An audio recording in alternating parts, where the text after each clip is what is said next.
Well, you've heard me say it before. My next guest is saying it again. This economy is strong, very strong. You'll hear the president say it tomorrow night. But if this guy is right, you will never read about it in the papers on Wednesday or Thursday or any day. He is Dan Gainor. Dan is the director of Media Research Center's Business and Media Institute. Why is that? We do have a strong economy. This isn't a political viewpoint. We do. Well, of course we do. But if you look at how the networks covered the economy last year, on average, almost every week they were either comparing or contrasting to a recession or the Great Depression. A couple of the network broadcasts actually use videotape of the Great Depression. You get people in soup lines and, showing newspaper headlines, saying the Wall Street is collapsed. That's not reflecting what... Well, do you think it's an agenda, Dan? Oh, absolutely. It's an agenda. As long as there's a conservative or Republican in the White House, then you're going to overlook all the good economic news. And we've had, and I mean, you can almost just pick whatever good news you want to choose from. We've had more than 7 million new jobs created since the Bush recovery in 2003.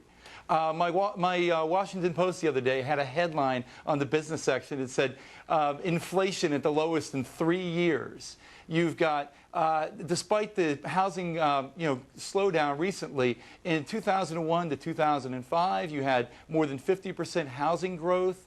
You look at people fighting over themselves, trying to get, PS3s, iPhones, any sort of, the Xboxes. But Dan, maybe it's let's take the political issue out of it for a second. Is there just this cynicism on the part of most journalists to just report the bad? In other words, if it bleeds, it leads. That age-old journalism maxim that good news doesn't rate or sell, bad news does.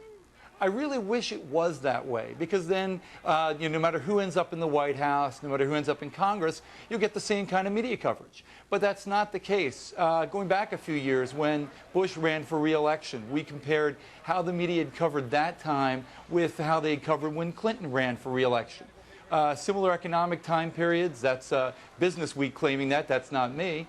And yet the media coverage for Clinton was so overwhelmingly positive. So you think it's because most journalists are Democrat or liberal that they will, even not known consciously, they will unconsciously make these decisions to make it look good for the Democrat? I think it's a combination of both. And there's also a huge amount of economic ignorance in the media. I say this as a career journalist. Journalists do the quick hit. They don't really understand all the components of a good economy. They don't understand business. And when you're looking at something as broad as this, your natural biases are going to creep in. Well, what about the fact that there have been a lot of layoffs in the media industry and that is what is affecting their view, and they're being parochial about it and taking it out on the rest of us? Oh, well, I mean, what did Tip O'Neill say? All politics is local. Yeah. And if you feel like, your industry's in deep trouble, it's going to be reflected in your reporting. So, of course. Dan, very interesting stuff. We don't hear it all the time. Dan Gainor, Business and Media.